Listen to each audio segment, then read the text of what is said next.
Shalom everyone, I hope all of you are doing really well. I know it's been just over 2 weeks since I've done my last video, and a few of you have actually reached out and messaged me to ask whether I was okay, what am I doing, why haven't I been making any videos, and I've actually been really wonderful, praise Yah.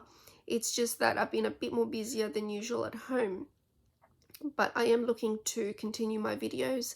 I actually have quite a few topics in mind, so hopefully in the next few days I will get back into that.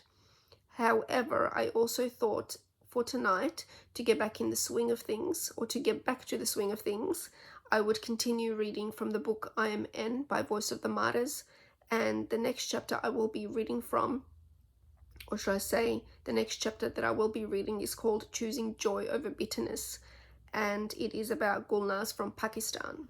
So, Gulnaz is a young married Christian woman who worked at a phone center. One day, a Muslim man came in to make a phone call and refused to leave. He then made sexual advances towards her. When she slapped him, he vowed that he would make her pay for her disrespect. Unfortunately, young Christian women in Pakistan often drink from a very bitter cup of suffering. Some men take pleasure in exerting power over these women for their own shameful satisfaction. They treat them as nothing more than possessions to be used and discarded. Gulnaz suffered such abuse. Her would-be attacker returned and poured acid on her, badly burning her face, chest, and arms. But her story of faith and joy will not go untold. Christian medical personnel helped to provide treatment for her injuries, including surgery that enabled greater use of her severely damaged arm. As she slowly healed from her wounds, Gulnaz experienced renewal and growth in her spiritual life as well. Instead of dwelling on her attack and the terrible scarring that resulted, Gulnaz and her husband kept their eyes firmly fixed on God. They refused to allow their circumstances to weigh them down in bitterness. Out of her tragedy emerged a triumph of God-breathed love and joy over hate. Gulnaz and her husband live in a rundown neighborhood with open sewage in the streets and garbage piled everywhere. Looking at the needs around her, Gulnaz began witnessing to young girls. She even started a small Bible study for them.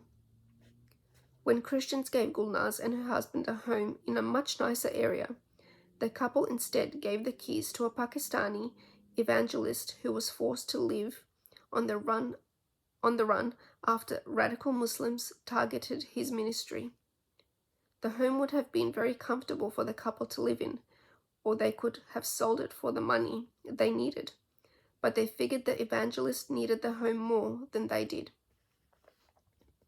The generosity and joy they express in the wake of the pain they endure are an inspiration to anyone who faces even the least bit of persecution.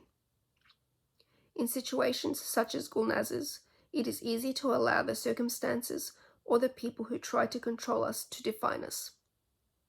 But if we are followers of Jesus, our approval comes from Him alone.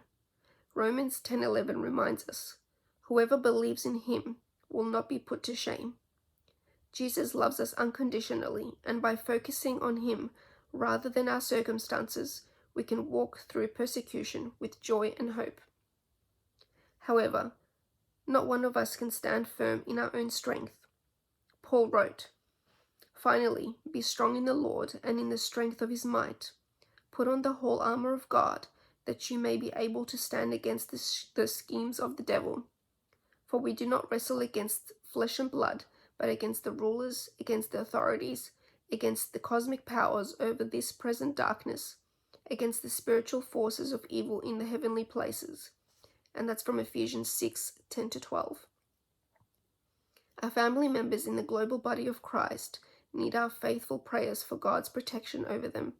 Let us pray that they not only stand firm in their faith, but also stand tall in the joy of Jesus' love for them. Let us continue to pray not only for their physical protection, but also for their spiritual protection in the battles they fight.